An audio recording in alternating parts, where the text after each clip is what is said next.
FGB men. Be strong in the Lord. Kita berikan tepuk tangan yang paling meriah.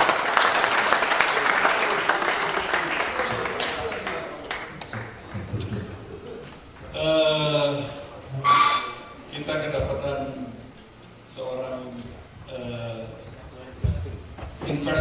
investment guru, ya, yang dikenal sebagai Warren Buffett Indonesia, dan betul-betul adalah sebuah berkat bagi kita semua FGB BFI. Dan perlu diketahui juga teman-teman semua bahwa Pak Rokin itu adalah anggota kehormatan FGB BFI Indonesia. Dan beliau menjadi duta yang luar biasa, ya. Marketing untuk full gospel, seperti kemarin beliau ngomong bahwa kalau milih investasi saham, dia pilih wonderful company. Dan kalau kita mau berkomunitas, salah satu yang wonderful community adalah FGB BFI. Baik, nah ternyata Pak Alo ini bukan hanya investment guru, tapi ada talenta lain yang juga nggak kalah. Dia juga seorang pemuji Tuhan. Nah, sebagai awal, saya ingin sebelum kita mulai, lebih baik kita ringan-ringan dulu. Yuk kita sambut Pak Lo dengan satu pujian, Indah Kasih Tuhan. Bapak nyanyi dulu, Pak.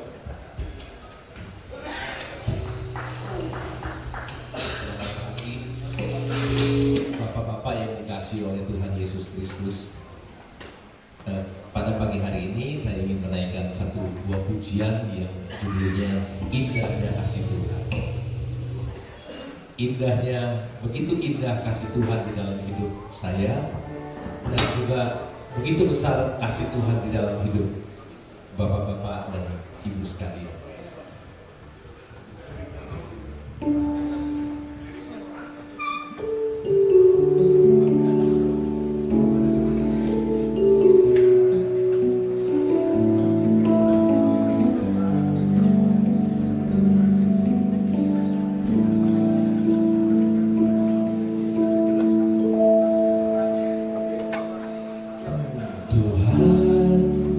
Sungguh ku bersyukur untuk kasih setiamu yang tak pernah berakhir. Sungguh ku bersyukur untuk kasih setiamu yang tak pernah berakhir. Aku ada hari ini karena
Baik, kalau kita santai aja,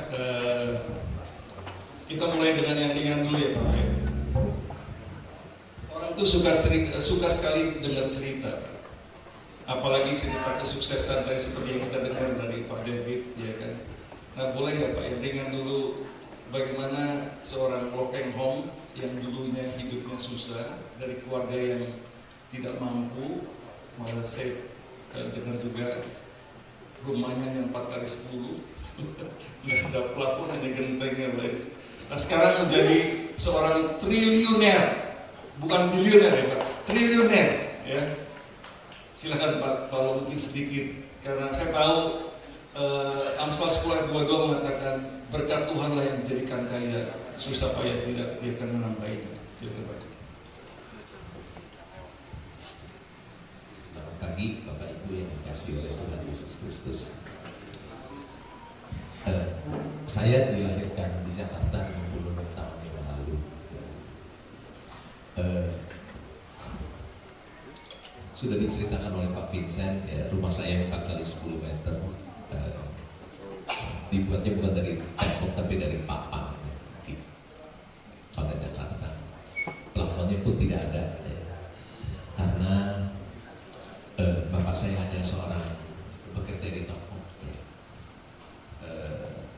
Jadi gajinya kecil sekali, ya.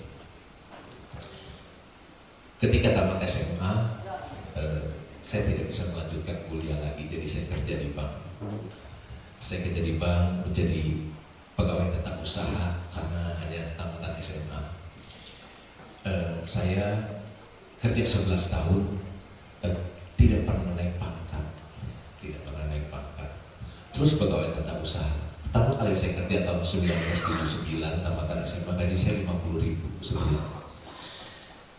Setelah saya 11 tahun kerja, tahun 1990, gaji saya baru 350.000.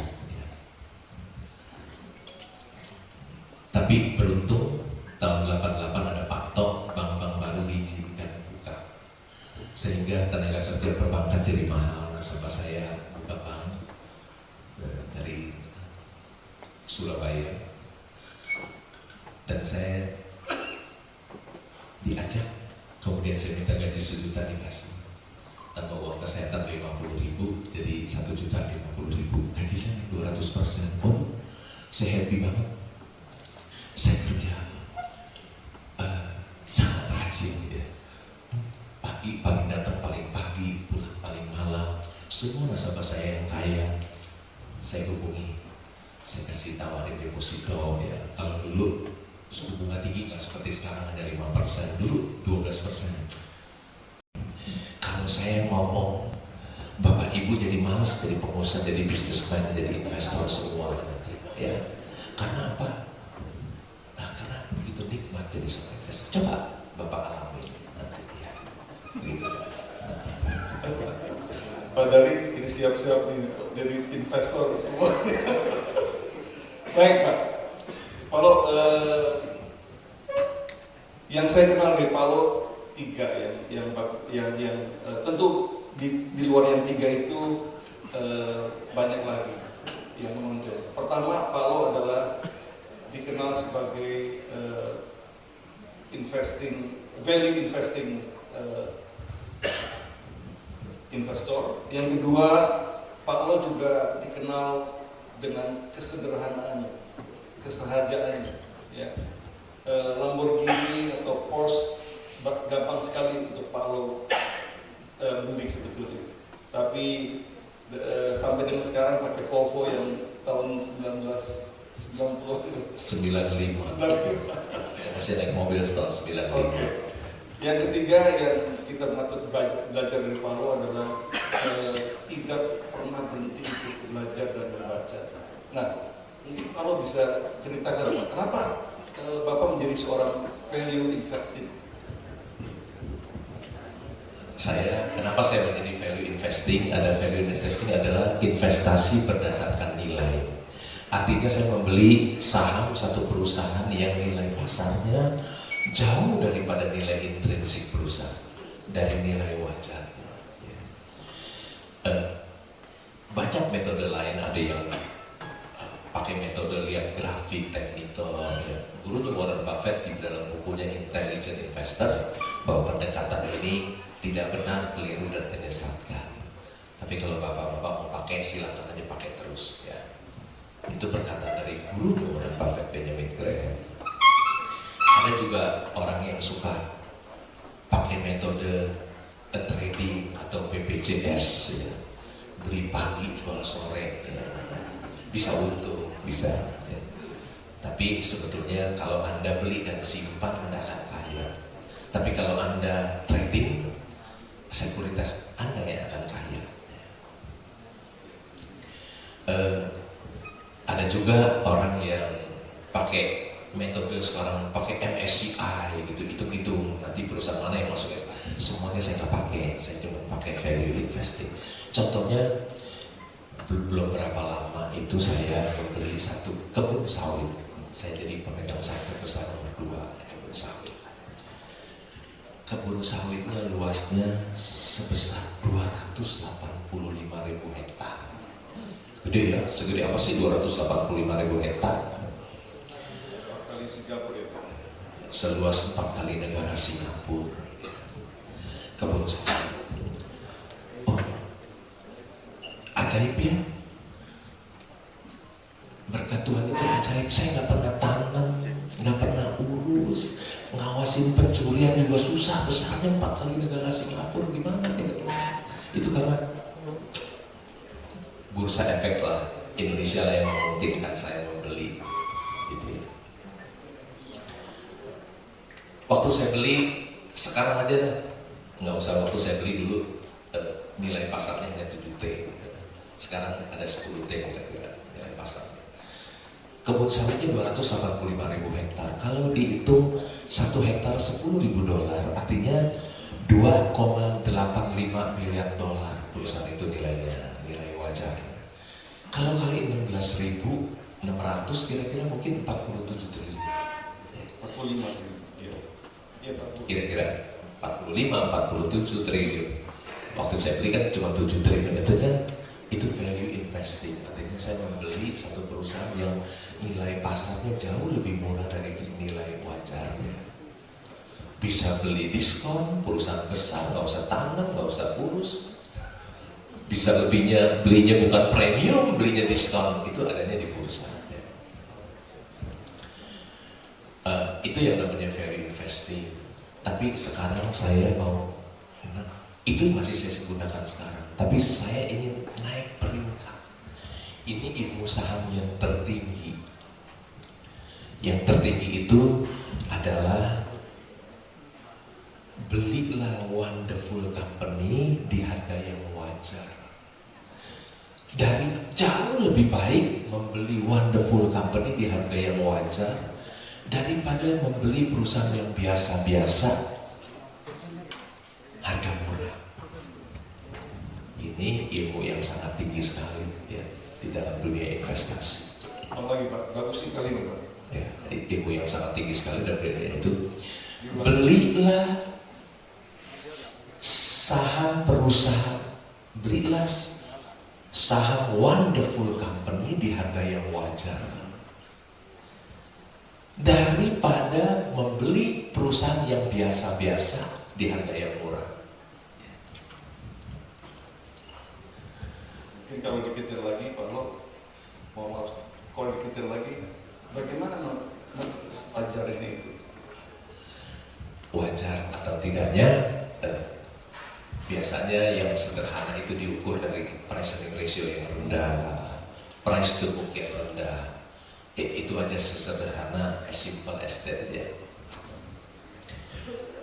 Bagaimana itu kita tahu dia wonderful company? Kita lihat track record dia 10 tahun ke belakang.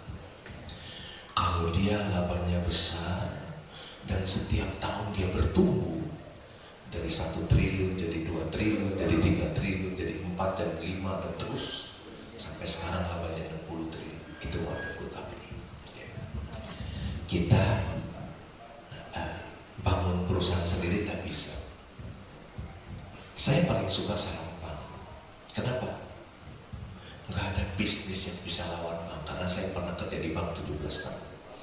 Uang Bapak Ibu taruh di tabungan di bank, dikasih bunga mungkin hanya 0,1%. Coba tanya Pak, di tabungan. Bank memberikan kredit 10%. Artinya gross marginnya 10.000%. Bapak Ibu pengusaha semua bisa nggak datang saham 10.000%? Kalau nggak bisa mendingan tutup aja, ikut aja jadi shareholder di bank. Saya suka Pak. Yang kedua, saya suka komoditas. Saya suka batu bara, kelapa sawit. Kenapa? Barang itu bukan pesaing China dan India. Barang itu adalah yang dibutuhkan oleh China dan India, yang dibeli oleh China dan India. Karena penduduk di China, penduduk di Indonesia ada 1,4 miliar, dua negara 2,8 miliar, membutuhkan batu bara, membutuhkan kelapa sawit. Jangan bisnis yang harus bersaing dengan produk China. Wah, nggak bisa cuan, rugi bisa ya, karena barang-barang mereka murah. Kenapa saya beli kebun sawit? Karena di China dan di India tanam sawit nggak bisa tumbuh. Kebun sawit hanya bisa tumbuh di tropis di Indonesia. Jadi mereka ada 2,8 miliar penduduk India dan China harus beli minyak goreng dari Indonesia. Tadi mengenai kesederhanaan, ya mungkin saya dari dulu hidup hemat dan sederhana, ya keterusan sampai sekarang kali ya Pak. Ya. Saya gak suka beli mobil mewah, ya kalau saya mau beli mudah sekali ya gampang. Tapi saya gak pakai karena mobil mewah kan ada penyusutan. Kalau beli saham apresiasi harganya naik, beli mobil kan nilainya turun. Saya juga nggak perlu flexing, nggak perlu pamer supaya orang lihat saya kaya karena punya mobil bagus, enggak. Ya. Saya tidak mau membuat orang lain iri hati. Apalagi kita naik mobil mewah, di tengah jalan kan bisa ada rampok, ada begal. Serem juga naik mobil mewah. Rampok tahu yang di dalam itu pasti orang kaya. Kalau saya mobil jelek, pakai mobil jelek kan mereka nggak tahu. Yang naik mobil jelek itu bukan orang biasa. Jadi rampok, begal nggak tahu. Saya hidup sederhana aja. Yang ketiga tadi Pak Vincent bilang membaca. Saya ingin meningkatkan terus pengetahuan saya dalam investasi. Saya harus membaca. Pagi-pagi dari jam 6 sampai jam 9 saya masih baca koran. Paper masih bayar. Masih Bapak Ibu mungkin udah nggak langganan koran. Saya masih ada loper koran yang datang 4 koran tiap hari. Saya baca dari jam 6 sampai jam 9 di taman di rumah saya dengan secangkir kopi. Itu yang paling saya nikmati. Baca tentang perusahaan publik dan laporan keuangannya. Jam 9 sampai jam 4.15 saya biasanya beli saham yang ada wonderful company yang lagi dijual murah. Saya dan dia membeli dari rumah, melakukan aksi senyap, beli sendirian di rumah karena saya nggak punya kantor, ya nggak punya karyawan juga. Bukannya super team, jadi ini Superman sendirian semua. One man show. Semua nggak punya karyawan satupun, transfer uang juga sendiri, semua sendiri. Ya. Kalau saham saya naik tinggi sekali, saya ambil untung, saya jual. Jadi jam 9 pagi sampai jam 4.15 saya beli atau jual saham. Biasanya jam 4.15 saya tidur. Saya tidur 1-2 jam. Setelah itu saya mandi, makan. Kemudian saya melakukan reading yang tinggi lagi. Saya membaca tentang perusahaan publik, dan laporan keuangannya. Lihat, oh ini kuartal ketiganya labanya meningkat ya, ini perusahaan ini labanya menurun ya. Jadi itu yang saya lakukan Pak, supaya itu karena itu kunci keberhasilan dari seorang investor. Dia harus melakukan reading and thinking, membaca tentang perusahaan publik dan laporan keuangan. Thank you. Waduh, luar biasa. Read, think, and invest ya, RTI ya Pak ya. Betul Pak. Ya. Baik, kalau di sini kan banyak pemula nih Pak yang bersedia ataupun willing untuk menjadi investor, seperti tadi yang Pak Lo katakan, banyak waktu, banyak dana, dan bisa pergi kemana-mana untuk menjangkau jiwa. Nah, boleh cerita Pak, apa kriteria dalam pemilihan saham supaya mereka ini jangan sampai kejeblos nih ya. Pak Lo juga pernah ngomong bahwa jangan beli kucing dalam karung, jangan ikut saham gorengan, uang kamu akan habis. Gimana Pak? Ini supaya pemula ini bisa jadi another Lokeng Hong gitu, 10 years more. Biasanya saya membeli perusahaan itu, saya lihat siapa pemegang saham mayoritas dan pengendali perusahaan, siapa direksi dan komisarisnya. Kalau mereka bukan orang baik dan orang jujur, orang berintegritas, saya nggak mau beli. Oke, nomor satu adalah good management. Ya. Kalau dia bukan orang jujur yang suka mengambil uang perusahaan untuk memperkaya dirinya, jangan beli, jangan pernah beli. Ya. Bagaimana kita bisa mengetahui si pengendali itu siapa? Masukin aja namanya di Google, nanti keluar latar belakang orang itu. Ya.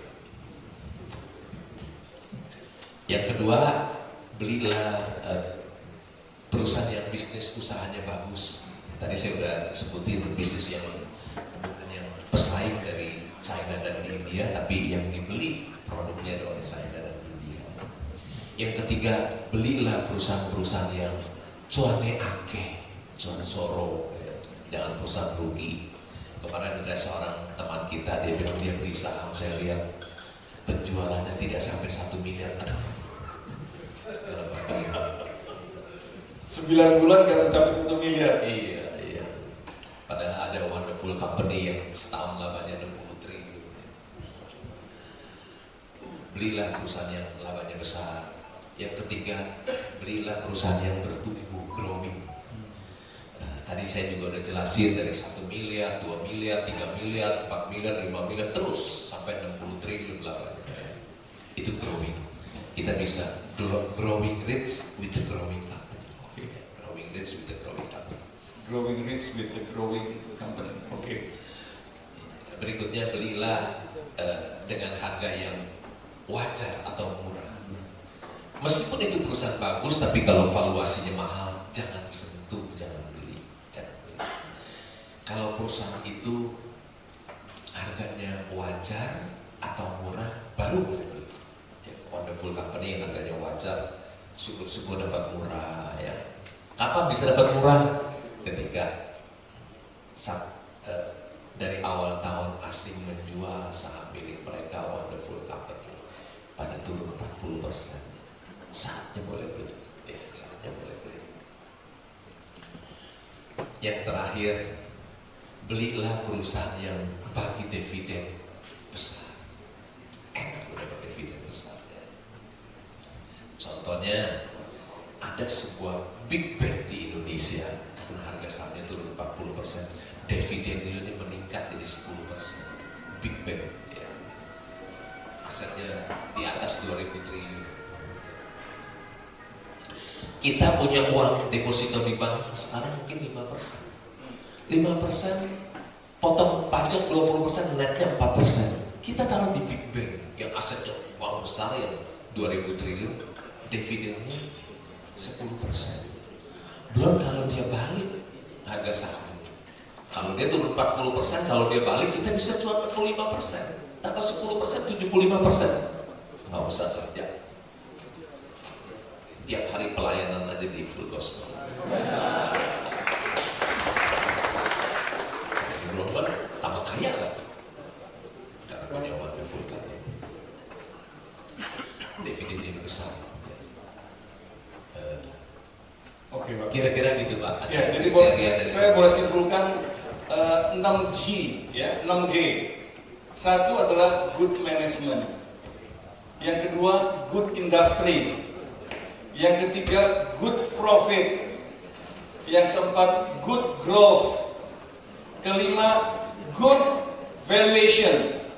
Yang keenam, good dividend. Boleh Pak, kayak gitu? Boleh Pak, tepat itu Pak ya. 6 Oke. kriteria. Jadi 6G ya. Baik. Nah, sampai saat ini saya kan cuma mau mancing pertanyaan, ya kan? Saya mau buka ke floor nih, ya. Kalau ada yang bertanya silakan, tolong teman-teman angkat tangan langsung tanya, ya, langsung tanya, ya, dan langsung pertanyaan langsung dijawab nanti. Silakan Pak Ayu. Tolong teman-teman. Pakai mic Pak. Ya.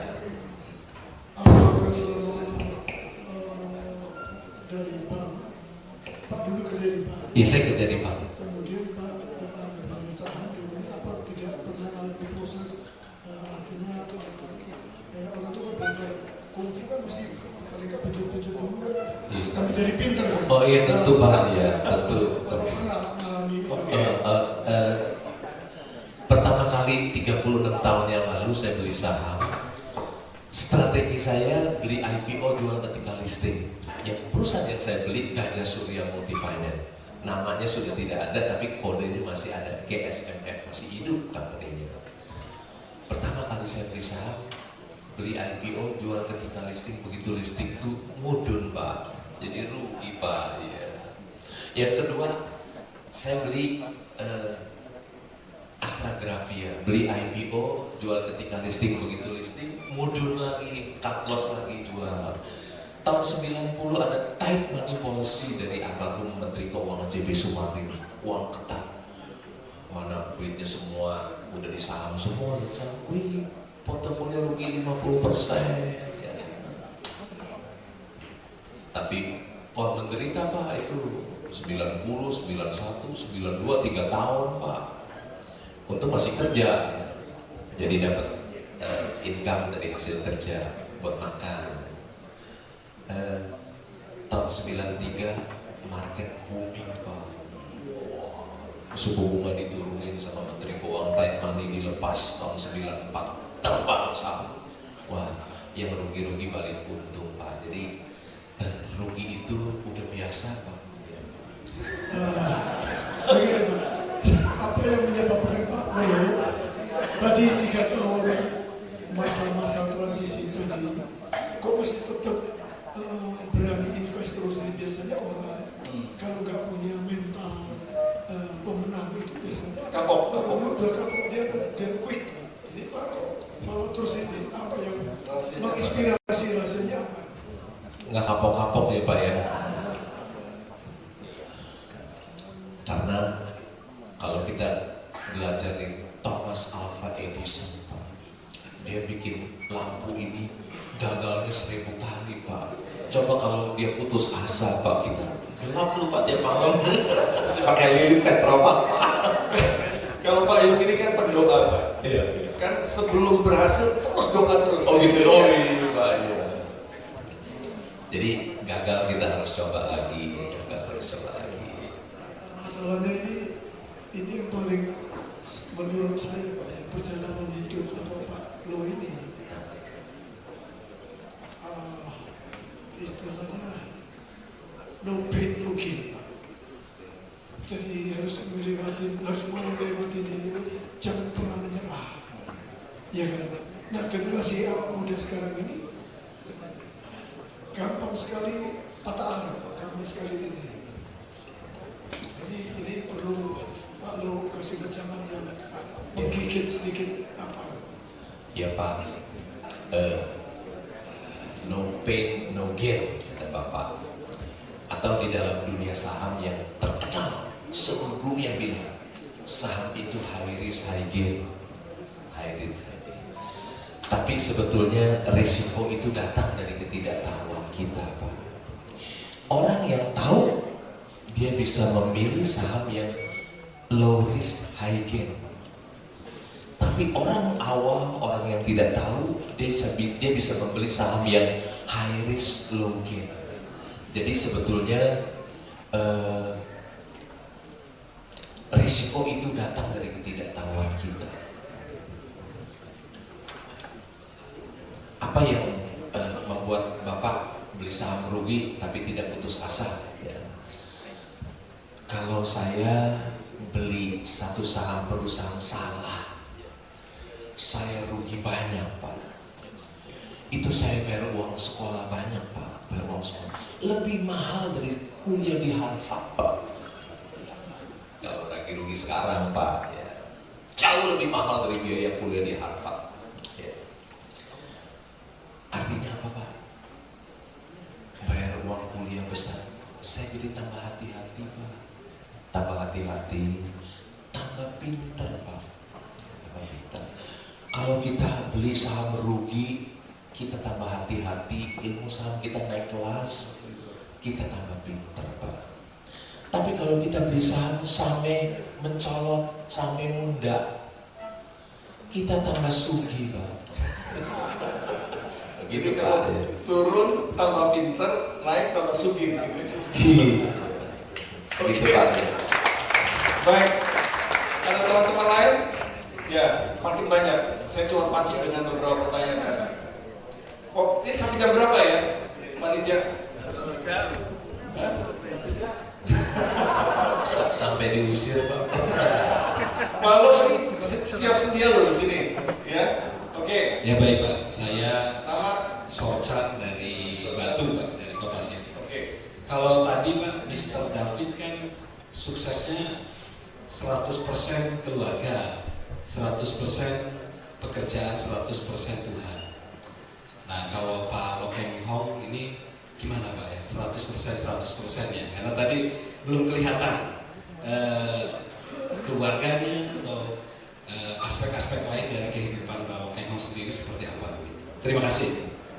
Baik. Sama Pak seperti Pak David juga, 100% untuk keluarga, 100% untuk Tuhan, dan 100% untuk pekerjaan. Untuk pekerjaan.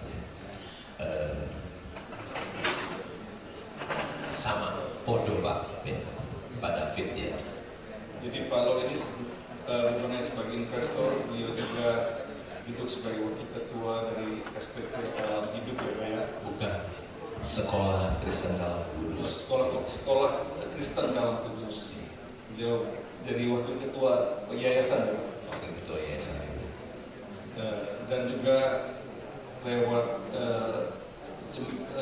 apa yang beliau sharingkan hampir di semua universitas ya. Sebetulnya ada value-value Kristiani yang diselipkan lewat sharing beliau dan juga pemujaan kepada Tuhan dalam poin-poin yang beliau sampaikan.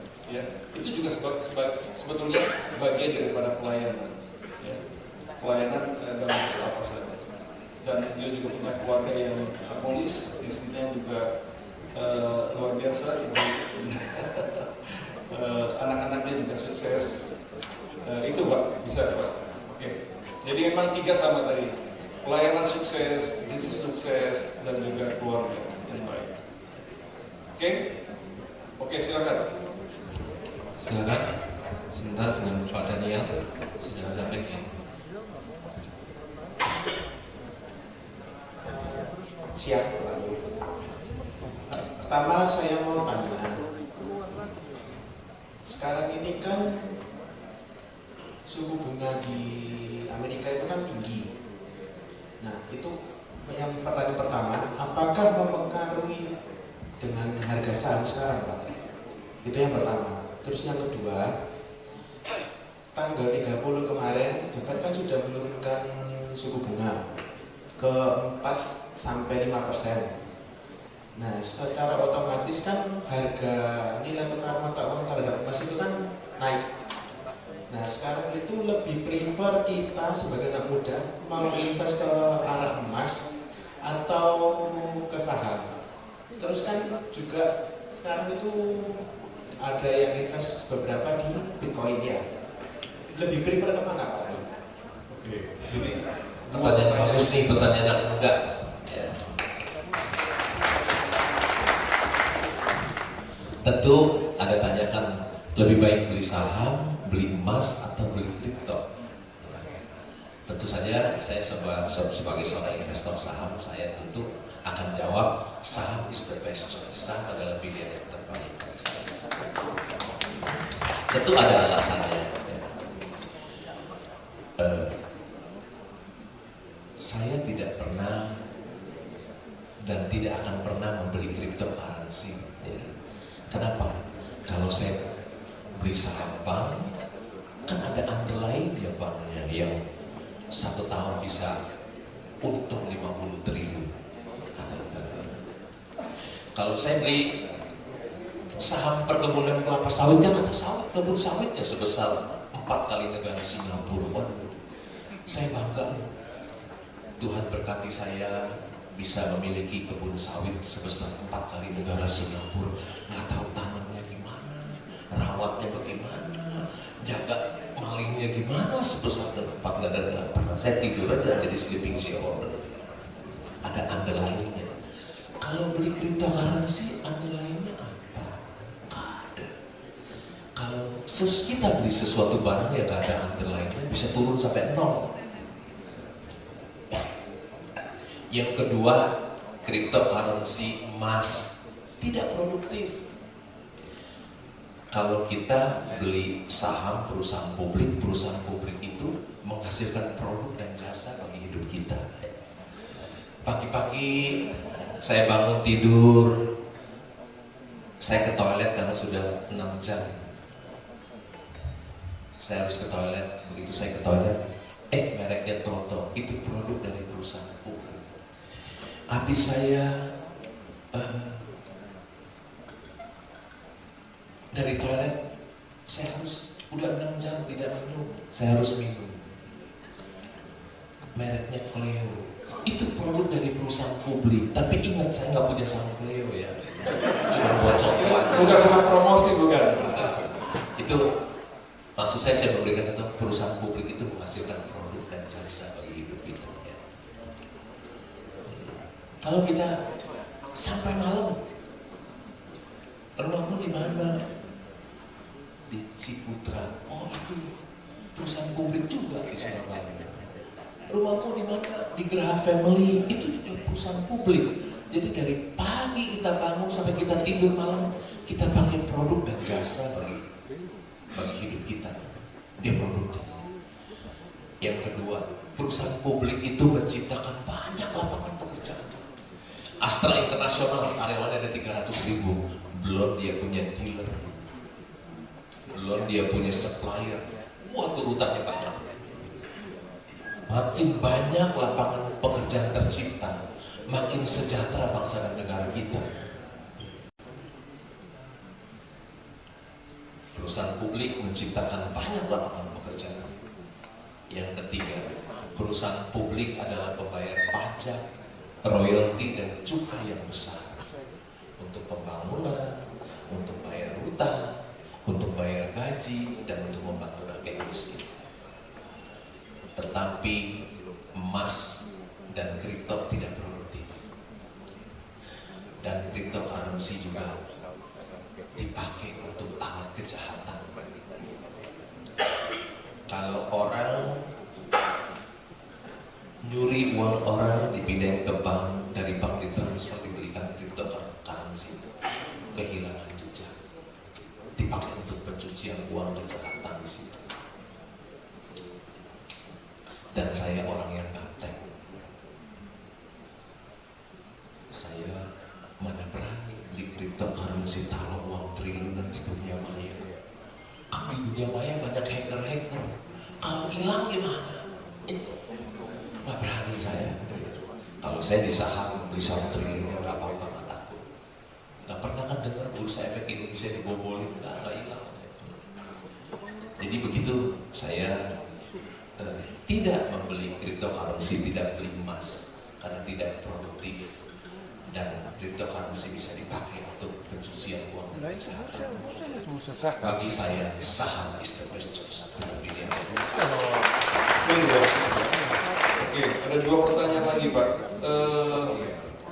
Pak Alok pernah investasi di IPO perdana?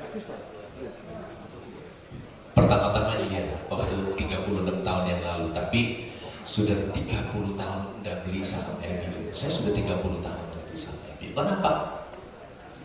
Ada satu perusahaan IPO, teman saya beli 3 miliar. Dapatnya berapa? 3 miliar? Enggak. Dapatnya 19 juta penjataannya. 19 juta itu cuma 0,6%. Ngapain? Sahamnya naik cuma dikasih 0,6%, sahamnya mundur dikasih semua. Jadi saya nggak beli karena saya tahu seorang pengusaha yang mau publik, dia pasti menjual semahal-mahalnya untuk dapat uang sebanyak-banyaknya. Nggak mungkin dia mau jual, dia punya Mercy seharga bajai, nggak mungkin. Jadi saya nggak mungkin beli. Bajai, Mercy yang dijual harga bajai hanya ada di pasar sekunder. Begitu, jadi saya nggak pernah beli saham IPO 30 tahun. Jadi banyak sekali yang Mercy harga bajai ya Pak?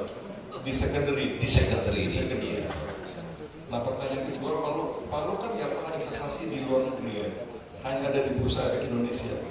Apa tuh rahasianya? Rahasianya kan saya dilahirkan di Indonesia, memperoleh pendidikan di Indonesia, mencari nafkah di Indonesia, hidup di Indonesia sudah 66 tahun. Nanti pun kalau dipanggil Tuhan, dikubur juga di bumi pertiwi.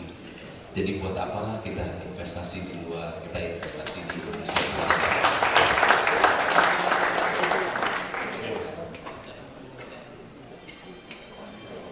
Ada pertanyaan lain?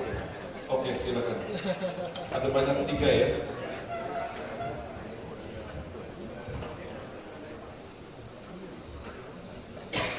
Terima kasih atas waktunya. Saya Sudharsono dari Lumajang. Sebenarnya saya mau tanya satu hal yang biasanya katakanlah orang-orang kita ini terlena oleh zona nyaman. Nah, dari zona nyaman itu setelah kita terlena, katakanlah kita bisa bahwa enak ini untungnya banyak, tapi katakanlah ada yang istilahnya bermain di dalam atau mungkin antar kejadian apapun itu bisa kolaps. Nah, untuk mengatasi kayak gini atau cara membaca kita bisa lepas dari zona nyaman untuk bisa berkembang, itu bagaimana Pak? Menurut Pak Lu?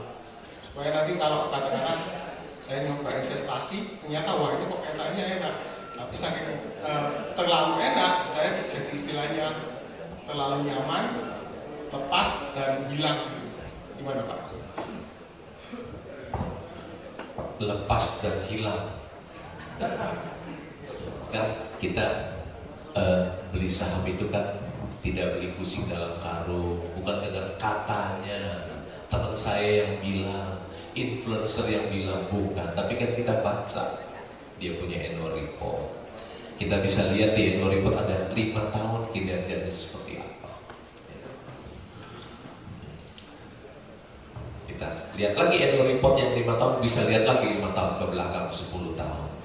Kalau dia company-nya 10 tahun, dia terus labanya besar, dia growing 1T, 2T, 3T, 4T, 5T, terus naik terus sampai 60T.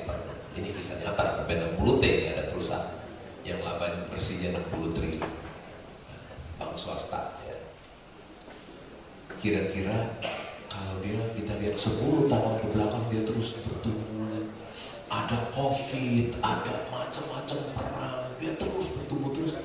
Kira-kira kejadian apa yang bisa, kemungkinannya kecil sekali kalau dia tiba-tiba hilang, kecuali event saat gorengan yang tidak didukung fundamental, tiba-tiba bisa hilang uang ya. Tapi kalau kita beli wonderful company, kemungkinannya kecil untuk hilang. Tambah kaya lebih besar gitu. Baik. Oke. Silakan, ada beberapa. Kalau stuck, saya tanya lagi Pak Lo.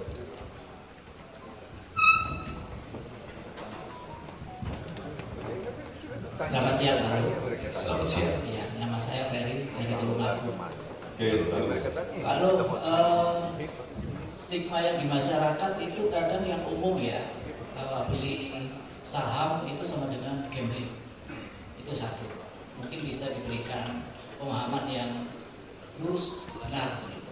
Yang kedua, tadi Pak Lo sampaikan beli saham itu di pasar sekunder, seperti itu. Nah, yang dimaksud pasar sekunder itu seperti apa? Dan apakah ada waktu-waktu tertentu kita bisa beli saham sekunder tersebut? Itu yang kedua. Yang ketiga, mungkin maaf nih, saya tanya ke Pak Lo, kira-kira legacy apa yang mau Bapak bawa nanti sampai ke kita? Terima kasih. Itu. 3 pertanyaan Pak. Yang pertama, Apakah stigma saham itu saham judi? dan judi? Kalau saham itu judi, bursa kita udah ditutup, Pak. Dan saya orang nomor 1 yang masuk penjara dulu. Oke. Kalau Bapak lihat di BRI, ada 650.000 pemegang saham di BRI. Apakah mereka 650.000 itu penjudi semua? Tangkap, bisa penuh penjaranya semua. Kita membeli saham itu membeli perusahaan berinvestasi. Seperti kita membeli emas, kan itu investasi. Cuman Mas tadi saya udah jelasin tidak produktif. Terima kasih. Jadi saham itu bukan judi, Pak. Bahkan kalau dulu kita lihat ya, biasanya akhir tahun ditutup oleh Menteri Keuangan, awal tahun suka dibuka sama Presiden Pak Jokowi. Jadi bukan judi. Yang kedua, Tadi pertanyaannya yang ketiga sih kekalahan ya. Legacy apa ya? yang kedua. Pembelian saham pada saat Oh iya, saya- secondary. Secondary itu yang tiap hari saham diperdagangkan, bukan IPO, tapi yang diperdagangkan dari jam 9 sampai jam 4.15. Itu saham-saham di pasar reguler secondary. Jadi secondary itu mungkin saya menambahkan, secondary itu adalah bukan IPO yang tadi waktu pertama. Setelah dilistingkan itu langsung secondary, ya. Setelah listing itu masuk ke secondary. Silakan Pak. Legacy apa yang mau di? Kalau kita lihat orang-orang yang berhasil di Bursa Efek Indonesia, hampir seluruhnya tidak mau berbagi. Bapak lihat orang yang berhasil tidak ada mau berbagi, bahkan di foto pun tidak mau. Ada orang yang berhasil, kebetulan saudaranya Pak Vincent lagi, di foto aja kan. Saya termasuk orang yang langka ya. Meskipun ilmu saya terbatas, tapi saya berbagi tanpa batas. Kita berikan tepuk tangan, Pak. Umur saya 66 tahun, ya mungkin syukur-syukur dikasih umur panjang. Kalau Tuhan panggil saya, ada di YouTube, di YouTube, di Instagram, di TikTok ada saya begitu Pak. Dan Bapak Ibu, tidak ada satupun yang saya yang masukkan sendiri, karena semuanya orang lain. Saya gaptek. Jadi saya nggak pernah masukin itu semua orang lain, tapi saya melakukan pembiaran. Saya biarin. Saya melakukan pembiaran. Orang jualan kelas, semua isinya saya juga saya melakukan pembiaran. Ya. Biarlah di YouTube, di TikTok, di Instagram banyak tentang saya. Biarlah hidup saya tetap bisa bermanfaat buat orang lain. Ya. Ketika orang lihat TikTok, lihat Instagram, lihat YouTube, mereka bisa mendapatkan manfaat dari saya. Meskipun nanti Tuhan panggil saya 100 tahun kemudian, 200 tahun kemudian, ketika orang lihat di digital, di TikTok, di Instagram, di YouTube, hidup saya masih jadi berkat buat orang lain. Begitu. Oke. Ada 2 pertanyaan lagi, silakan. 2 pertanyaan lagi. Bentar ya Pak, yang belakang dulu ya. Dari mana ini Pak? Surabaya.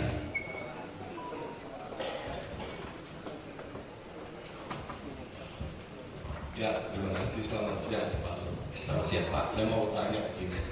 Baru-baru ini kan ada kejadian di mana saham-saham yang ada di Emitton itu hilang semua. Kalau main itu hilang. Atau itu kan bagaimana? Saham hilang. Terus kemudian Gimana Pak? Tahu ulangin nanti saham hilang gimana Pak? maksudnya saham itu tahu-tahu dimainkan, nggak tahu dihack atau gimana gitu. Yang kejadian itu bahkan uang yang ada di RDN pun masuk di RDN pun hilang. Nah ini kan kita juga ada kekhawatiran itu bagaimana kok bisa begitu Pak? Ya, itu Pak, ini dihack atau apa? Masalah hacking. Ya pasti ada hacker yang ngambil, ya. Ada hacker yang Nah ngambil. itu kan harusnya kalau misalnya keluar masuk kan ke dananya kita. Kalau misalnya terjual atau dibeli kan masuk ke rekening kita. Ternyata itu kan tahu-tahu jual beli terus itu. Setiap detik itu kan lagi rame itu Pak ya. Nah, masih. Ya makasih.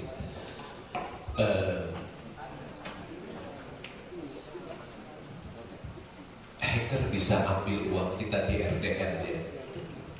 Dia begitu canggih. Atau kita punya saham juga. Dia bisa. Kita punya saham Wonderful Company di hacker, dibeliin itu kan saham kucing garong. Waduh, mati lah kita jadi miskin ya. Saham Wonderful Company di hacker, dibeliin sama dia saham kucing garong, mati sama gorengan yang perusahaan jelek, yang valuasinya mahal itu mati jadi kita miskin. Makanya untuk menghindari itu, apalagi yang saya gaptek, semua saya nggak punya aplikasi.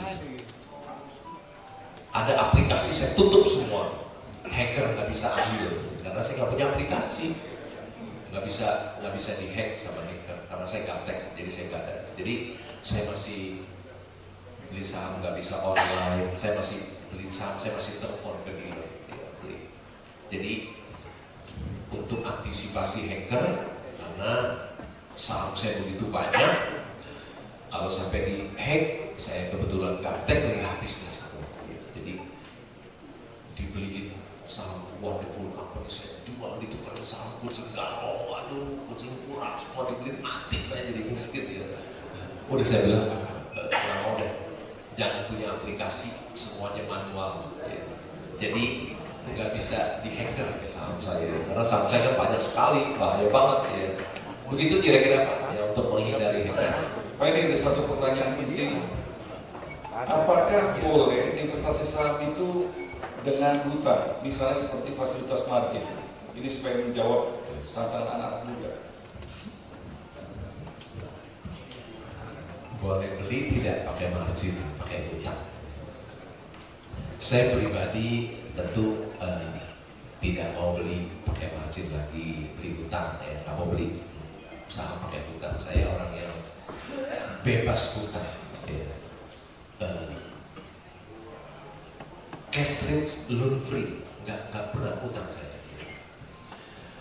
Karena beli saham pakai hutang, resikonya besar, untungnya besar, resiko juga besar. Kenapa? Waktu COVID datang, saham kita turun IHSG ke 3.900, yang beli nggak ada, saham turun dan saham kita dijual, sakit nggak, langsung miskin. Oleh karena itu saya untuk menghindari supaya saya jangan miskin lagi, saya tidak mau berhutang. Jadi saya ditawarin ya perusahaan yang bagus, jualan gak murah pun, Bapak ambil aja deh, pakai hutang nggak mau, dan dengan saya nggak usah beli. Memang saham itu naik, tapi ya nggak apa-apa. Karena orang si pemberi hutang, Pak. Iya. Amsal 22 ayat 7. Jadi saya selain saya nggak mau berhutang, selain satu saya takut miskin lagi, Pak, miskin lagi, habis juga saya tidak mau jadi budak si pemberi hutang. Kan kita kerja uangnya semua buat si pemberi hutang. Jadi saya kalau nggak punya hutang, orang yang nggak punya hutang itu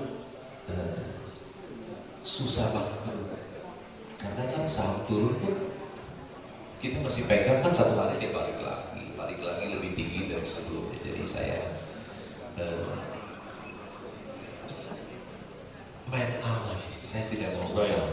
Tapi kalau kemarin saya lihat di Bursa Efek Indonesia di KSE Custodian, uang saya sudah 99,48% ada di saham. Saya dorong semua karena banyak wonderful company yang terdiskon 40% karena dijual asing. Saya beli karena punya keyakinan saham itu satu hari akan kembali lebih tinggi dari sebelumnya. Begitu Pak Vincent Sekda. Luar biasa.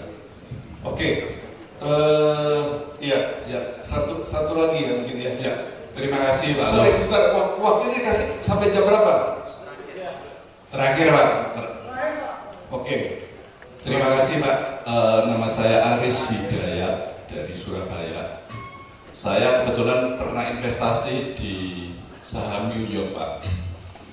Kalau saya lihat ini bursa saham kita ini belum memenuhi standar Pak, terutama transparansi.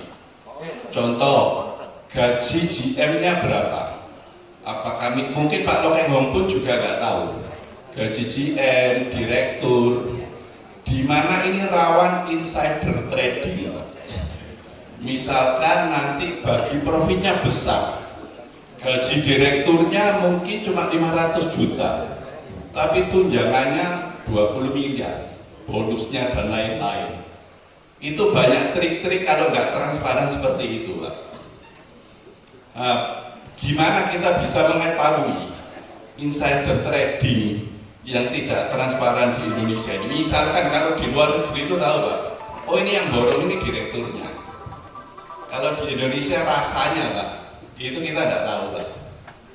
Kemudian yang kedua, mungkin karena Pak Lo banyak waktu, karena saya pernah mengikuti ini, istilahnya kita mengikuti gurunya Pak.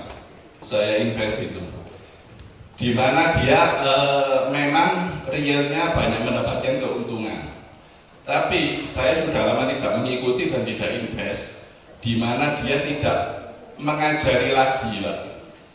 Nah, karena Pak Lo ini mungkin juga sudah waktunya untuk investasi akhirat, mungkin bisa bagi ilmu, dan saya mungkin daftar yang pertama jadi guru untuk ngajar Pak. Dan istilahnya mengikuti jejak Pak Lo, beli apa, dan nanti hasil menang itu wajib nyumbang ke yayasan atau peduli gitu Pak. Di antaranya mungkin FGB atau yang lain. Saya rasa mungkin cuma itu pertanyaan sederhana dari saya Pak. Terima kasih. Silakan Pak Lo. Mengenai transparansi, tadi saya sudah cerita, kita harus cek dahulu siapa pemegang saham mayoritas dari satu perusahaan, pengendali perusahaan, direksi dan komisarisnya. Apakah mereka orang jujur, orang berintegritas, orang baik yang tidak mengambil uang perusahaan. Karena banyak sekali orang yang tidak jujur, tidak berintegritas, yang suka mengambil uang perusahaan. Tentu itu kita tidak beli. Jadi kita tahu seperti apa harus dari si pengendali perusahaan dulu, apakah mereka orang jujur, orang berintegritas, orang baik atau tidak. Udah, kalau mereka bukan orang baik, orang jujur, udah nggak usah beli. Ya, jadi udah pasti hasilnya juga tidak baik. Ya. Yang kedua, belajar kepada saya sangat mudah karena ada YouTube, ada TikTok, ada Instagram, tiap hari saja ditonton. nanti Bapak akan pintar, ya pintar. Begitu dari saya Pak. Baik. Sedikit tambahan Pak untuk jawaban transparansi bahwa sebagai karena saya di sekuritas juga sebagai pemegang saham ataupun pengurus direksi dan komisaris, kalau mereka beli saham itu harus report jual dan beli, ya itu aja. Jadi Bapak kan sering baca tuh Direktur Anu menambah kepemilikan saham, ya kan? Ada juga Direktur Anu menjual, gitu. Ya, jadi memang itu ada aturan OJK yang mengatur tentang itu.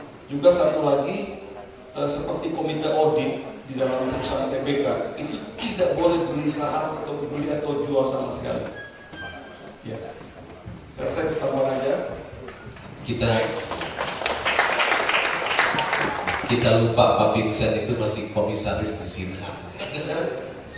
Baik, saya ingin tutup dengan sebuah pantun nih. Makan buah stroberi kamu harus paham. Cakep. Supaya kamu mudah nelen. Cakep. Kalau mau investasi sukses di saham, Cakep. pilihlah saham yang excellent. Cakep. Berikan tepuk tangan yang meriah buat Pak dan Jadi tadi ingat baik-baik kalau boleh saya konklusikan, mungkin Pak Lo mau tutup dengan satu kalimat, boleh? Atau Oke. Ya. Menjadi seorang investor saham bukan saja cukup untuk hidup. Menjadi seorang investor saham bukan saja bisa menjadi seorang yang financial freedom. Menjadi seorang investor saham bisa jadi orang yang terkaya di dunia. Sudah dibuktikan oleh Warren Buffett. Menjadi seorang investor saham adalah salah satu pekerjaan terbaik dan ternikmat di dunia. Begitu Pak. Wah, Terima kasih. terbaik dan ternikmat loh, ya. Oke, jadi tadi ada beberapa insight dari pembicaraan kita. Tentu banyak sekali insight ya. Saya catat yang pertama adalah kriteria pemilihan saham, ya 6G. Perhatikan baik-baik, ya. Good management. 2, good industry. 3, good profit. 4, good growth. 5, good valuation. Dan ke-6, good dividend. Yang kedua, harus bersabar.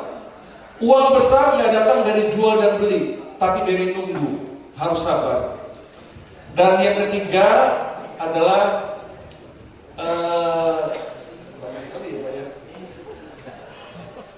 kamu harus nggak boleh, kalau mau kan saham ini kan risiko luar biasa. Jangan pakai uang utang, ya.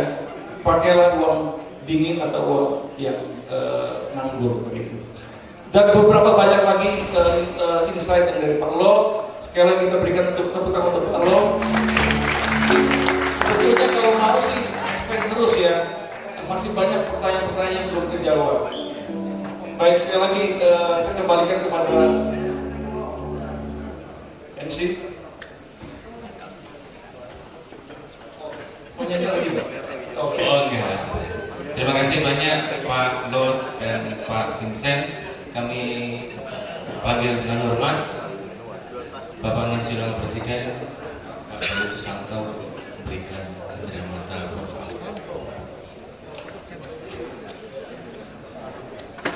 Fotografer. Ya, bisa diabadikan karena momen spesial ya. Nanti kita akan lanjut lagi sesi-sesi berikutnya. Satu, silakan. CRM ya.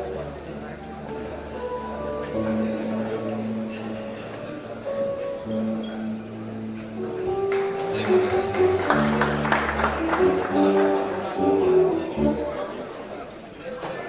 Satu, dua.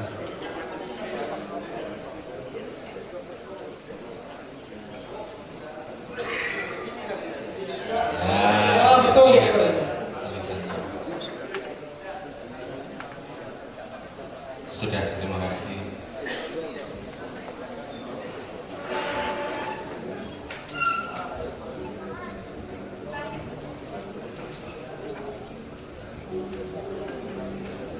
Oke, Pak Lo, sama Pak Vincent, sama teman-teman semua, kira-kira 10 tahun yang lalu kita adakan seminar Pak Vincent tentang saham.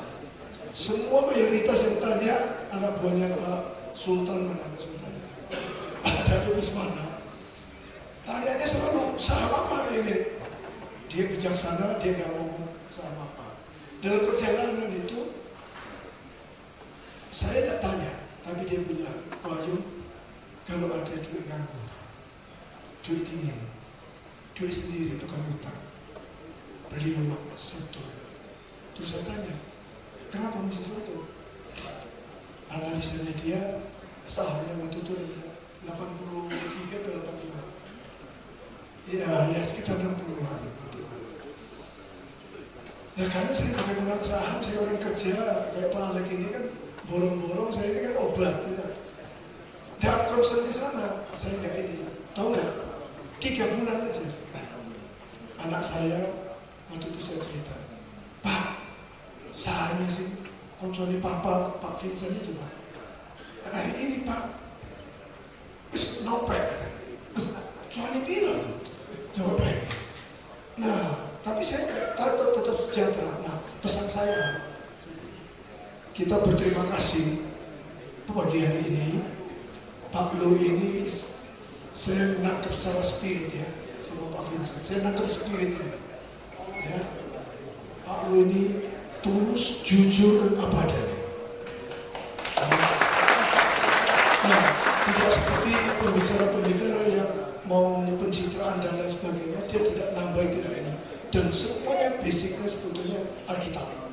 Nah, makanya pesan saya, karena saya berdoa, makanya waktu terakhir ini, setahun yang lalu, mantan Presiden Thomas Jeffer, waktu saya nginep di rumahnya, dia cerita banyak tentang advice dia kepada saya persis yang Pak Lo hari ini.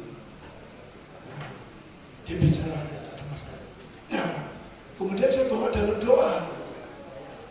Begitu saya sejahtera, Tuhan ngomong, ambil. Saya beli saham itu waktu itu. Dan saya konfirmasi ke Pak Vincent. Pak Vincent jawabannya sama dengan Pak Ongko.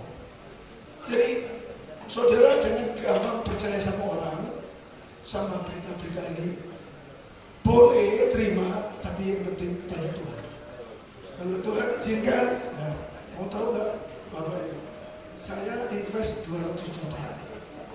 1,5 tahun yang lalu, hari ini sudah jadi lapek tiap. Saya tahu, saya tidak main. Jujur saya tidak main. Makanya Pak Vincent senyum-senyum waktu kemarin di rumahnya. Gimana bro? Iya, duitku saya tambah. Cuan, belum pakai Pak. Tapi bisa pakai. Bisa buat keliling-keliling buat pelayanan. God bless you. Terima kasih sekali lagi berikan tepuk tangan yang meriah buat Pak Lo dan Pak Vincent.